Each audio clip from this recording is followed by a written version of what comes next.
நம்ம இப்போ வந்து தேங்காய் மாவு செஞ்சுருக்குறோம். இது நம்ம புட்டு மாவுன்னு சொல்லலாம். இதை வந்து நம்ம வந்து இட்லி பாத்திரத்தில் இந்த மாதிரி புட்டு மாவு வேக வச்சுருக்குது.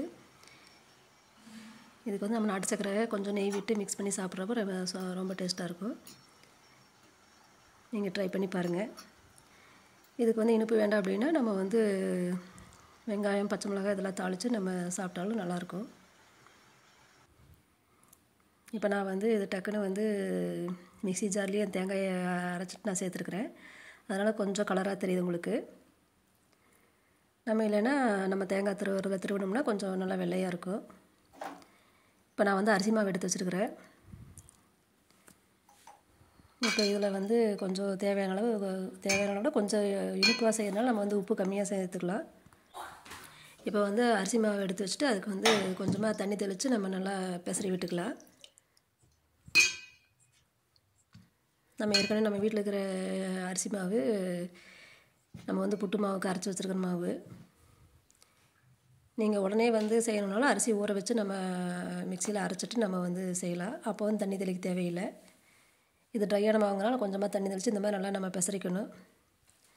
எல்லா மாவுலேயும் நம்மளுக்கு ஈரப்பதமும் இருக்கணும். அதே சமயம் இப்படி உதுத்தா நல்லா உதிர்ந்து வர அளவுக்கு பூ மாதிரி இருக்கணும். கட்டி இல்லாமல் நல்லா நம்ம மிக்ஸ் பண்ணி வச்சுக்கலாம். நம்ம சேனல் நீங்கள் என்ன சப்ஸ்கிரைப் பண்ணாமல் இருந்தால் பண்ணிக்கோங்க. நாங்கள் மேலும் வீடியோ நிறைய போடுறதுக்கு கொஞ்சம் யூஸ்ஃபுல்லாக இருக்கும்.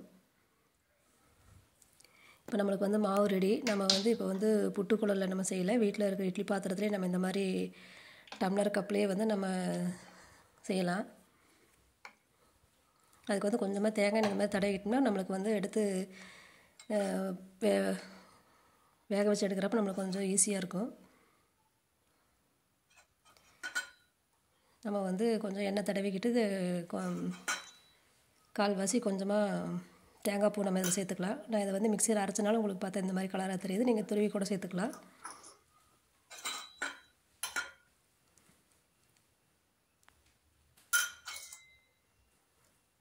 நம்ம இந்த மாதிரி கப்பு டம்ளர் நம்மளுக்கு எது இருக்குமோ அதில் நம்ம அதில் சேர்த்துக்கலாம். நம்ம கொஞ்சம் மாவு இதில் வந்து 3/4 பங்கு நம்ம வந்து மாவு எடுத்துக்கலாம். மாவு நம்மளுக்கு போடுறப்பே பாருங்கள் நல்லா உதிரி நல்லா வருது.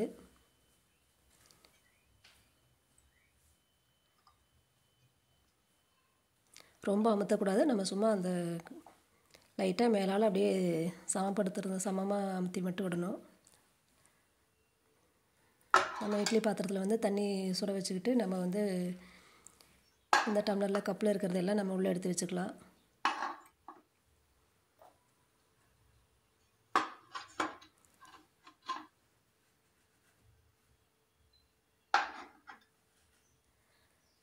ஏற்கனவே வந்து நம்ம இந்த மாதிரி புட்டு மாவு இதுக்கு வந்து சைடிஷ் கடலைக்கறி இது எல்லாமே நம்ம வந்து நம்ம சேனலில் போட்டிருக்குறோம். அதோட லிங்க்கில் கீழே கொடுக்குறோம். நீங்கள் தேவைப்பட்ட செக் பண்ணி பார்த்துக்கோங்க. ஒரு 10 நிமிஷம் நம்மளுக்கு நல்லா வேகணும். வெந்ததுன்னா நம்மளுக்கு இந்த மாதிரி நல்லா ஒட்டாமல் நல்லா மாவு வந்துருச்சு. நான் மீதி இருக்கிற மாவு வந்து அப்படியே நேரடியாக இட்லி தட்டிலே வச்சு வேக வச்சுருக்கேன். நம்ம விருப்பம் நம்மளுக்கு எப்படி வேணாலும் வேக வச்சுக்கலாம். ஆனால் இந்த மாதிரி வேக வச்சா நம்மளுக்கு வந்து எடுத்து தட்டில் பரிமாறுறது கொஞ்சம் நம்மளுக்கு ஈஸியாக இருக்கும். நம்ம இனிப்பு வேணுன்னா நம்ம வந்து சர்க்கரை கொஞ்சம் நெய் விட்டு இதில் நம்ம மிக்ஸ் பண்ணி சாப்பிட்லாம். இல்லைன்னா நம்ம இந்த கடலைக்கறி இந்த மாதிரி ஏதாவது வச்சு கூட சாப்பிட்லாம், நல்லாயிருக்கும். இல்லைன்னா நம்ம வந்து வெங்காயம் மிளகாய் இதெல்லாம் தாளித்து நம்ம வந்து காரமாக சாப்பிட்லாம். அந்த மாதிரி சாப்பிட்லாம், நம்ம விருப்பம்தான். நீங்களும் இந்த மாதிரி ட்ரை பண்ணி பாருங்கள். சிம்பிளான ஒரு டிஃபனு காலையில் ஈவினிங் நம்ம செய்கிறதுக்கு.